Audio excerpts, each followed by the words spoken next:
Hello students, आज की video में हम ऑक्सीडेशन नंबर कैसे निकालते हैं सेंट्रल एटम का, ये हम पढ़ेंगे। Oxidation number of central matter atom, केंद्रीय धातु परमाणु का ऑक्सीकरण संख्या निकालना। ठीक है, देखो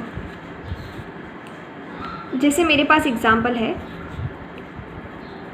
PT NH3 का होल थ्राइस Cl थ्राइस। ठीक है, इसमें मुझे सेंट्रल एटम प्लैटिनम का ऑक्सीडेशन नंबर हमको फाइंड करना है। तो सबसे पहले जब तक आपको लिगेंड्स याद नहीं होंगे आप ऑक्सीडेशन नंबर नहीं निकाल सकते। तो सबसे पहले लिगेंड जिनको याद नहीं है वो लिगेंड लर्न करो, तभी ये निकाल पाओगे। देखो प्लैटिनम का ऑक्सीडेशन नंबर हमको निकालना है, तो देखो प्लैटिनम जो है उसको हम X मानेंगे। ठीक है, प्लस ये अमोनिया अमीन के ऊपर चार्ज होता है 0, तो 0 मल्टीप्लाई बाय टोटल अमीन कितने हैं 3 हो जाएगा। ठीक है, प्लस Cl के ऊपर चार्ज होता है -1, तो -1 मल्टीप्लाई बाय कितने हैं टोटल 3। ठीक है, is equal to coordination entity के बाहर या अंदर कोई चार्ज नहीं, तो यहाँ मैंने लगा दिया 0। X plus 0 multiply by 3 is equal to 0, plus -1 multiply by 3 -3 is equal to 0। x कितना आ गया, x प्लस यहाँ पर 3 इज इक्वल टू 0। x का निकालना हमको, तो ये उधर जाएगा, तो क्या हो जाएगा प्लस का 3। तो प्लैटिनम जो है वो अपनी 3 ऑक्सीडेशन नंबर के अंदर है, मतलब कि प्लैटिनम का जो ओरिजिनल इलेक्ट्रॉनिक कॉन्फ़िगरेशन है उसमें से 3 इलेक्ट्रॉन बाहर निकले हुए हैं। ठीक है, ये आया आपको। नेक्स्ट देखेंगे इसी तरीके से सेकेंड एग्जाम्पल है K4 FeCN6। अब देखो सबसे पहले ये चीज़ देखो, K4 मतलब कि 4 पोटेशियम है जिनके ऊपर प्लस चार्ज होता है। पोटेशियम हमेशा अपनी +1 ऑक्सीडेशन स्टेट में होता है। जब 4 पोटेशियम प्लस के हैं तो ये जो पूरी एंटाइटी है इसके ऊपर 4 माइनस का होगा, मतलब मैं इसको इस तरीके से लिख दूँ FeCN का होल 6 और यहाँ 4 माइनस के हो जाएंगे। ठीक है, जब ये 4 प्लस के हैं तो ये 4 माइनस के होंगे। ये ऐसा कैसे हुआ देखो एक बार, जैसे Na एक प्लस का होता है तो Cl दूसरा माइनस का होता है, मतलब +1 और -1 हो गया। सेम इसी तरीके से Na2CO3 होता है, तो देखो इसके अंदर 2 Na प्लस के हो गए, मतलब 2 प्लस चार्ज अगर इसके अंदर हो गए तो माइनस चार्ज भी 2 ही होंगे ना, तो देखो CO3 -2 होता है।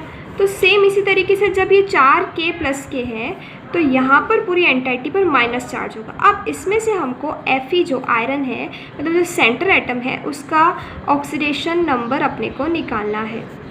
ठीक है, तो वही हम इसको X मानेंगे, प्लस यहाँ पर C, इसका कोई रोल नहीं है यहाँ पर। ठीक है, इसका सिर्फ इतना ही रोल है कि ये हमको ये बताते हैं कि एंटाइटी के ऊपर कितना चार्ज है। तो X प्लस CN के ऊपर चार्ज होता है -1।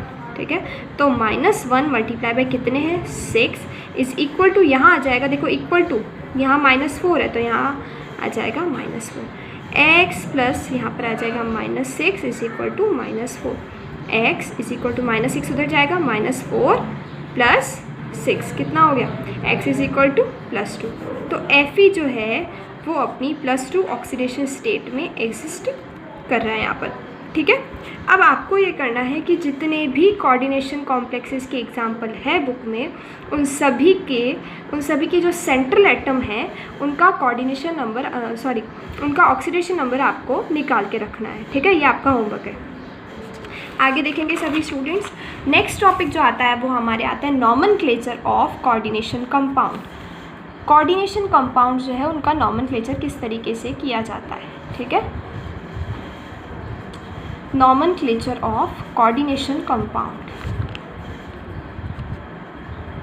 तो देखेंगे सभी स्टूडेंट, बहुत ही ढंग से देखना। कोऑर्डिनेशन कंपाउंड्स देखो,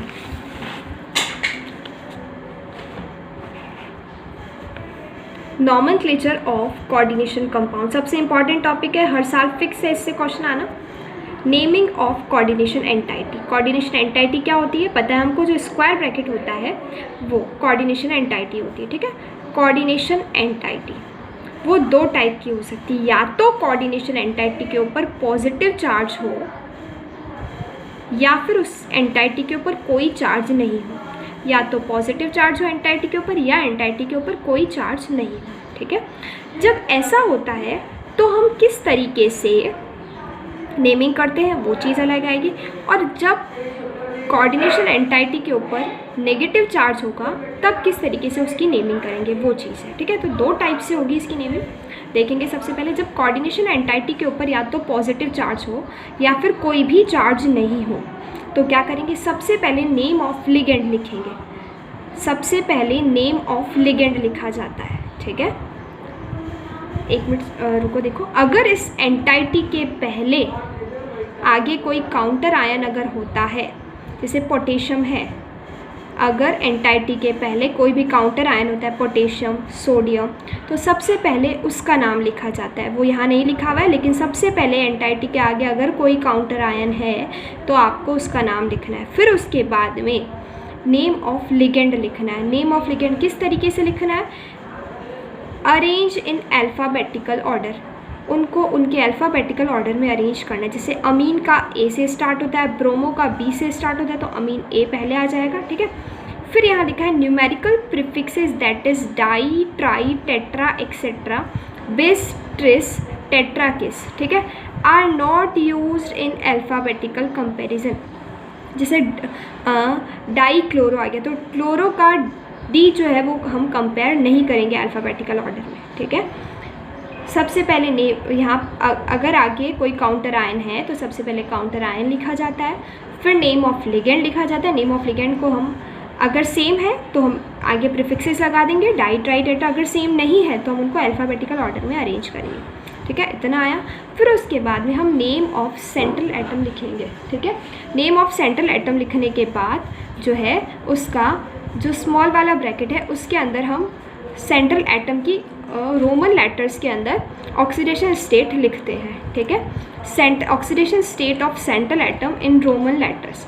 और उसके बाद अगर आगे काउंटर आयन है तो हम पीछे आयन नहीं लगाएंगे।